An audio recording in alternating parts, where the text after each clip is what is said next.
Mas vamos orar então. Vamos orar para a gente começar mais uma aula, né?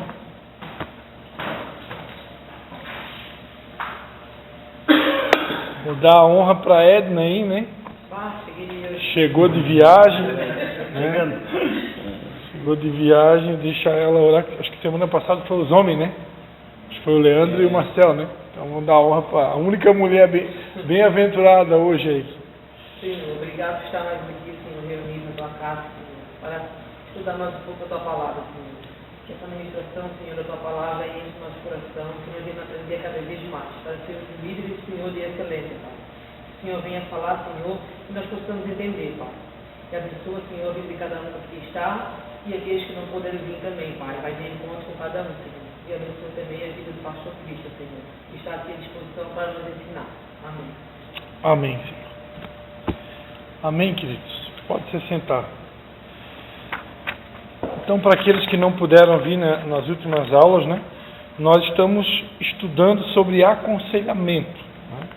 A gente estudou o aconselhamento no discipulado 1, que é a quarta lição, e agora a gente está estudando o aconselhamento no discipulado 2.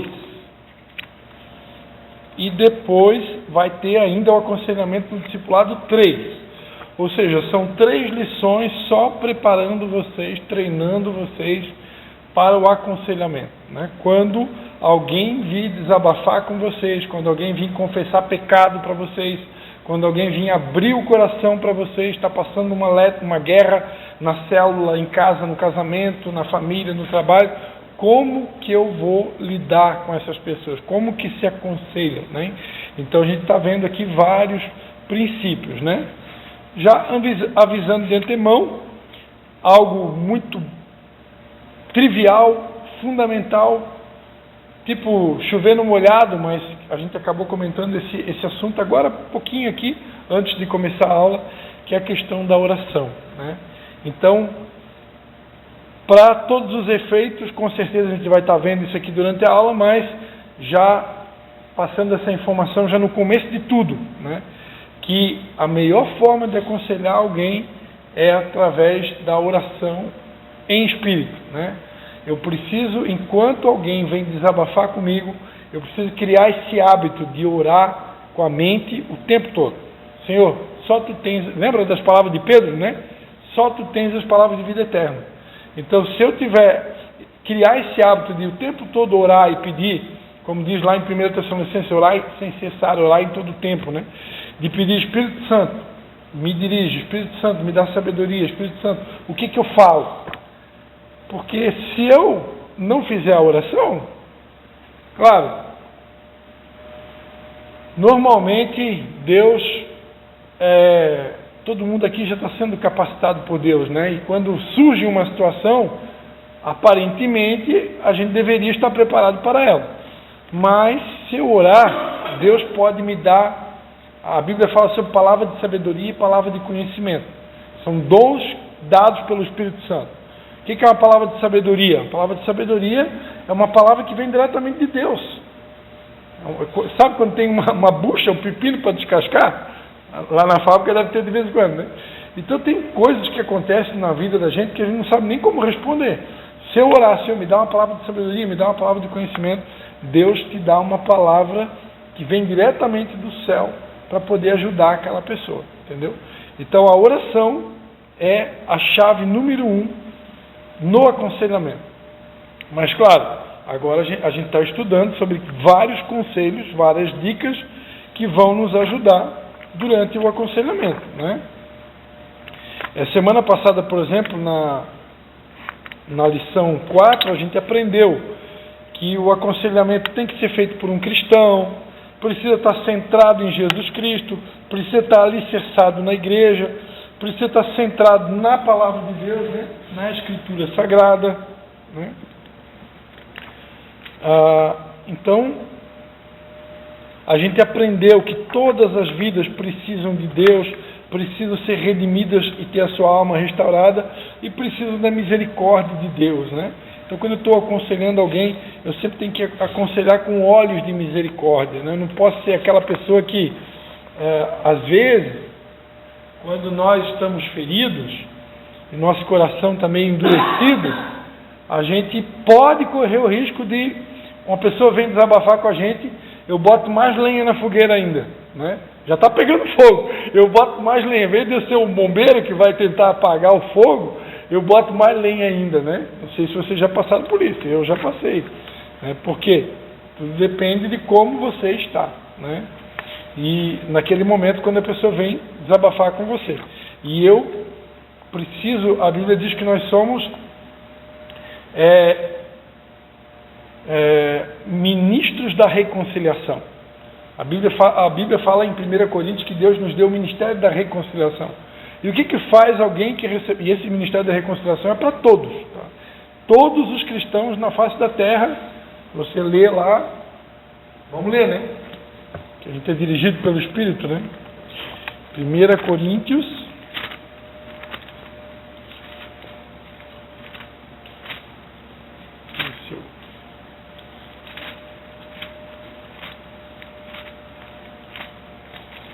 Ou é 2 Coríntios? 2 Coríntios capítulo 5, né? 2 Coríntios capítulo 5.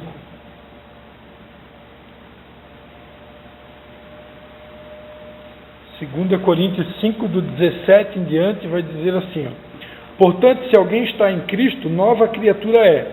As coisas velhas já passaram, tudo se fez novo.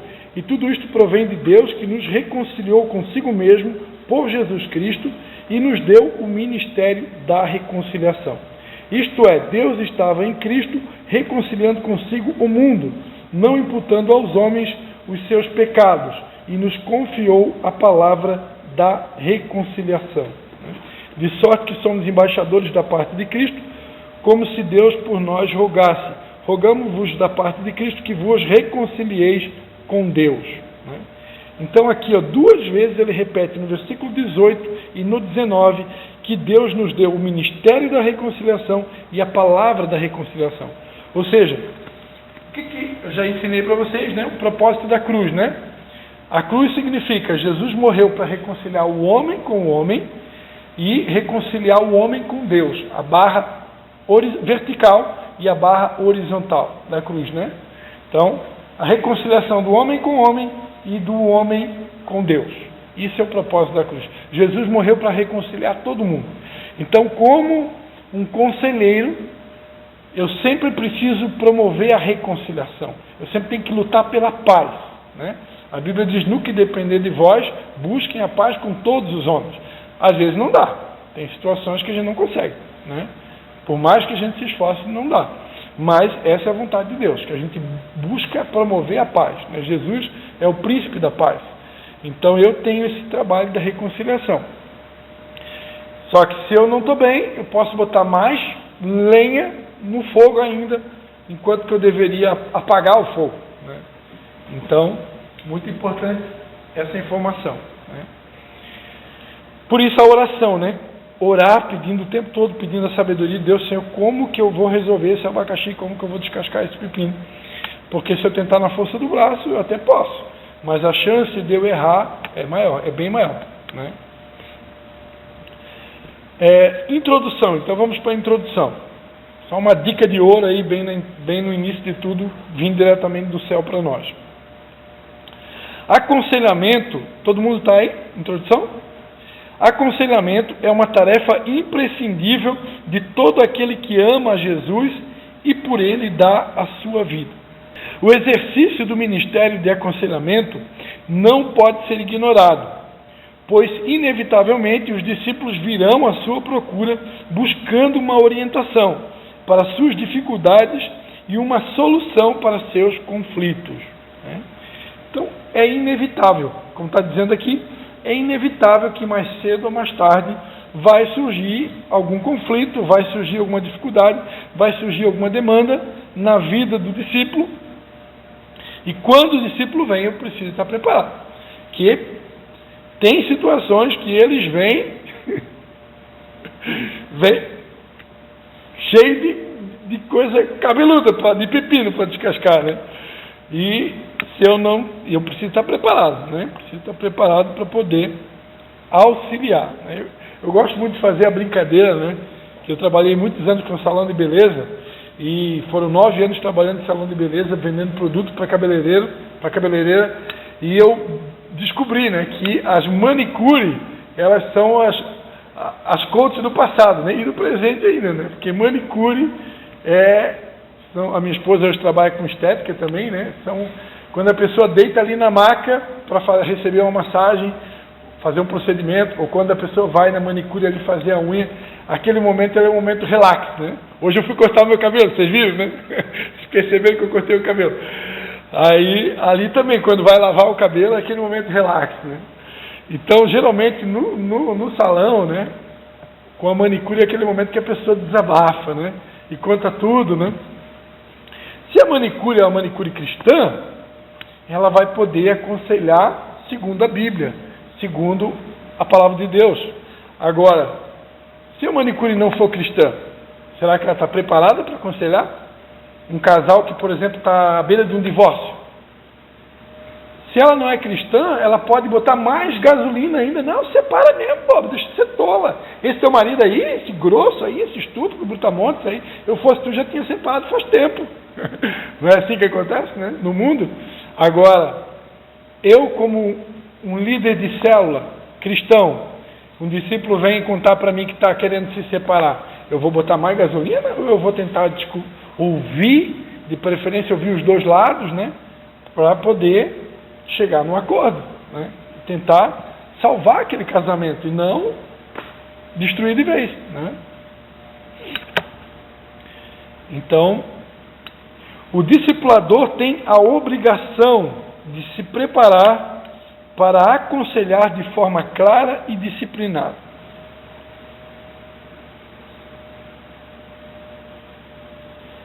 Aconselhar não é uma tarefa fácil, mas o discipulador não pode desistir. Jesus estava sempre ouvindo e orientando as pessoas. Passava tempo ouvindo as necessidades delas. Jesus é um conselheiro maravilhoso e no seu espírito deverá estar toda a nossa inspiração para aconselhar. Isaías 61, né? Isaías 61, Jesus disse, né? O Espírito do Senhor Deus está sobre mim, porque o Senhor me ungiu para pregar as boas novas aos pobres. Enviou-me a restaurar os contritos de coração, a proclamar liberdade aos cativos e abertura de prisão aos presos, a pregoar o ano aceitável do Senhor e o dia da vingança do nosso Deus, a consolar todos os tristes e ordenar acerca dos tristes de Sião que se lhes dê ornamento por cinza, óleo de alegria por tristeza, vestes de louvor por espírito angustiado. Eles se chamarão árvores de justiça, plantação do Senhor, para que ele seja glorificado. Amém? Então aqui, esse texto de Isaías 61, ele fala do propósito da vinda do Espírito Santo, o motivo pelo qual Deus nos batizou com o Espírito Santo. Todo aquele que crê em Jesus, conforme está em Efésios capítulo 1, no momento que você confessa Jesus, você crê de todo o coração que Ele é o Filho de Deus, você recebe o selo do Espírito Santo. O Espírito Santo está em nós. E para que o Espírito Santo, por que o Espírito Santo está em nós, né? Para todo esse objetivo aí de aconselhar as pessoas, de consolar, de restaurar, né? Proclamar liberdade aos cativos, né? Trazer uma palavra de consolo, né, que fala sobre consolar todos os tristes, né? Trazer uma palavra de consolo, trazer uma palavra que vai devolver a alegria para as pessoas, né? Que vai remover a tristeza, a angústia. Então, o conselheiro, ele tem esse propósito, né, de levar as pessoas, levar uma palavra de esperança, uma palavra de ânimo, uma palavra de força, né, principalmente nos dias de hoje, né? A gente tem vivido dias que eu considero que não tem sido nada fáceis, né? Então, muita gente precisando de uma palavra, sabe, de fé, de ânimo, de esperança, porque para botar para baixo, para desanimar e entristecer, não falta, né? Isso aí está cheio em tudo que é lugar, né? Então, a gente precisa realmente se encher do Espírito Santo, para quando as pessoas nos procurarem, eu sempre tenho uma palavra de consolo, uma palavra de ânimo, uma palavra de esperança, uma palavra de fé, uma palavra que vai trazer coragem, né? Porque essa é a nossa função, né? Essa é a nossa função. Aqui tem várias referências bíblicas, eu não vou ler todas aqui, é muita passagem bíblica, eu recomendo que todos leiam em casa, né? Romanos 15, 1, Gálatas 5, 22, Romanos 8, do 14 ao 17, Efésios 1, do 3 ao 14, 2 Coríntios 5, do 17 ao 20, Filipenses 4, do 6 ao 11, Hebreus 10, do 1 ao 4, 1 Pedro 4, do 9 ao 10, Salmo 23, do 1 ao 6 e 1 João 5, versículo 18. Várias referências bíblicas aí dentro do tema do aconselhamento. Por que aconselhar? Todo discípulo de Jesus tem imprimido em si o caráter de Cristo. Todo discípulo que realmente está firme com Jesus, né, que nasceu de novo. Jesus foi generoso e fiel em cumprir a vontade do Pai. Trazer o homem ao seu Criador através do amor e da instrução pelos princípios bíblicos. Ou seja, um bom conselho.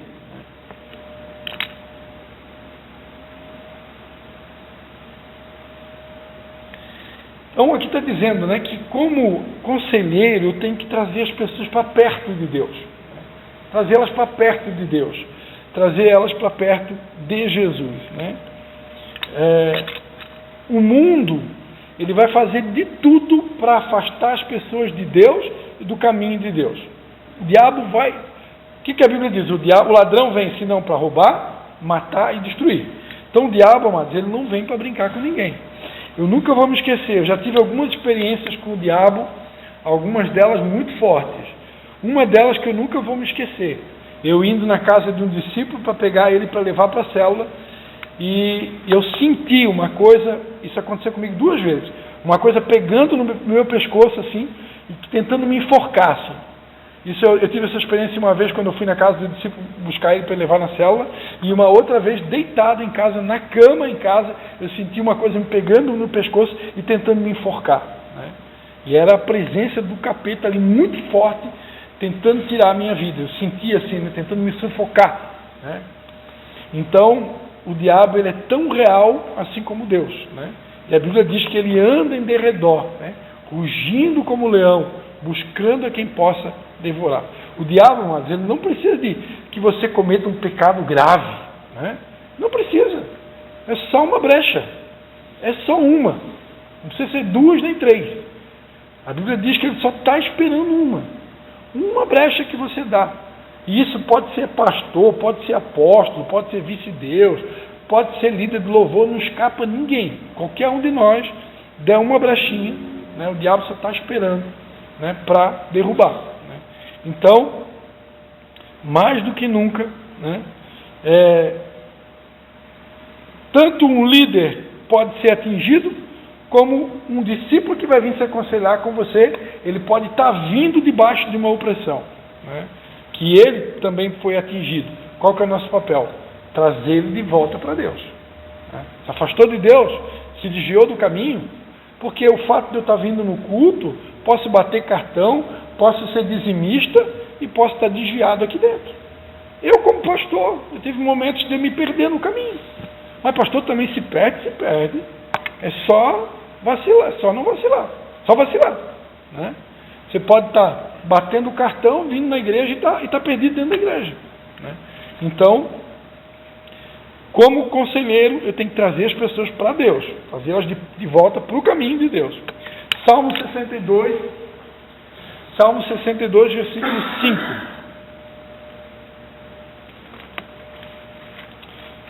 Salmo 62, versículo 5.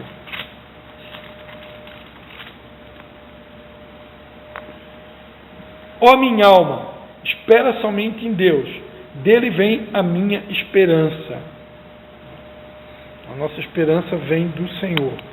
Oséias 12, versículo 6. Oséias 12, versículo 6. Converte-te a Deus, guarda o amor e a justiça, e em teu Deus espera sempre. Olha só, converte-te a Deus, guarda o amor e a justiça, e em Deus espera sempre. Só nesse versículo aqui, tem 4 conselhos para o conselheiro. Levar as pessoas a uma conversão genuína a Deus. Elas precisam, assim como nós também precisamos, porque o conselho ele vale tanto para o conselheiro como para quem vai receber o conselho. Nós precisamos guardar o amor, guardar a justiça e aprender a esperar em Deus. Né? Porque com Deus, tudo tem um tempo determinado. Né? Eu sempre costumo dizer que a nossa geração é a geração da ansiedade. As pessoas querem as coisas para ontem e não funciona assim. Né? Não funciona mais. Eu estou muitos anos servindo a Deus e como Deus tem trabalhado comigo nos últimos anos de coisas que eu quero, que eu gostaria, alguns sonhos que eu tenho, e Deus diz, não é agora ainda, segura aí. Mas eu estou servindo a Deus tanto tempo, segura aí, não é agora ainda. Tudo tem um tempo determinado e a gente tem que estar preparado para todos os nossos sonhos. Eu tenho que estar preparado, dependendo do lugar onde eu quero ir ou que eu quero fazer para Deus. Quanto mais alto for, mais preparo eu tenho que ter. Se eu não estiver preparado, o tombo é grande. Né? Então eu tenho que me preparar e tenho que ajudar também, ser canal na mão de Deus para ajudar a preparar aqueles que vão se aconselhar comigo. Isaías 40, versículo 31. Eu gosto muito do exemplo de João Batista. Eu admiro muito João Batista, porque não é porque eu nasci em São João Batista, né? Mas porque é um exemplo, né, para Jesus ter dito, né, que dos nascidos de mulher, ele foi um dos maiores profetas que já teve, né, com exceção de Jesus, do Filho do Homem, ele é o maior de todos, né? Mas João Batista, imagina, ele ficou anos e anos no deserto se preparando, comendo gafanhoto, se alimentando de mel, para ter um ministério de 6 meses. Que ele só batizou Jesus, preparou o caminho de Jesus, batizou Jesus, 6 meses depois pediram a cabeça dele numa bandeja e ele morreu. Aí o cara se preparou 30 e poucos anos, porque João Batista tinha a mesma idade de Jesus, né? Os dois eram primos, nasceram quase juntos. Aí se preparou 30 anos para ter um ministério de 6 meses. Hoje em dia as pessoas querem se preparar 6 meses para ter um ministério de 30 anos. Só que é o contrário, uma preparação de 30 anos. Né? Então, a preparação, né? Isaías 40, versículo 31. Isaías 40, 31. Mas os que esperam no Senhor renovarão as suas forças, subirão com asas como águias, correrão e não se cansarão, caminharão e não se fatigarão. Nós precisamos ensinar as pessoas a esperar no Senhor. O que é esperar no Senhor? É o que a gente estava conversando antes, né? Sobre a tua padaria, né? Tudo que eu vou fazer, cada decisão minha, eu vou abrir um negócio, eu vou montar um negócio, eu quero mudar de emprego, eu quero mudar de cidade, eu quero qualquer coisa, tudo tem que ser resposta de oração. Se Deus falou, faz. Por que espera no Senhor? Porque eu tenho que esperar a resposta. Eu oro e agora eu espero. Deus deu a resposta, o que é para fazer? É para fazer tal coisa, então faz. Se Deus não deu a resposta ainda, o que eu faço? Continuo esperando até Deus dar a resposta. Porque quem espera no Senhor, ele trabalha para quem nele espera. Né? E quando eu espero no Senhor, eu não me canso. Por que tem tanta gente cansada na igreja? Porque muita gente fazendo as coisas na força do braço. Eu não espero a resposta de Deus, eu saio fazendo. Aí eu canso. Por quê? Porque não é a direção de Deus, eu estou fazendo na força do braço. Aí eu fico cansado, fico esgotado, fico nervoso, fico estressado. Se todos nós aprendermos a esperar em Deus, Jesus falou que o fardo dele é leve e o jugo é suave. Jesus nunca mentiu. Se o fardo é leve e o jugo é suave e a gente fica cansado, estressado, é porque a gente não está esperando em Deus. Claro que cansar todo mundo pode cansar. O cansaço físico é normal. Você é um ser humano. Para isso que tem a cama para dormir, né? E tem que tirar tempo para dormir. Mas eu estou falando de alguns esgotamentos que que nós líderes, isso aqui é uma escola de líderes, ok? Nós líderes enfrentamos alguns esgotamentos por falta de paciência. A gente nem espera Deus falar, a gente já está fazendo. E, claro, tem coisas que eu já tenho uma certa bagagem, uma certa experiência, um certo tempo de caminhada com Deus, para coisas pequeninas, às vezes não necessariamente, né? Vou orar para tudo. Mas vocês estão entendendo o que eu estou querendo falar, né? Que eu preciso ter uma vida de oração. E quanto mais eu orar, menos eu vou errar. Menos oração, mais erro. Mais oração, menos erro. Se tiver uma vida de muita oração mesmo, você praticamente, dificilmente vai errar. Dificilmente vai errar. Que Deus responde tudo. Tudo Ele fala com a gente. Como discípulos de Jesus, somos servos do Senhor. E como servos, somos seus cooperadores para edificar e estabelecer o seu reino na terra. 1 Coríntios 15, 26.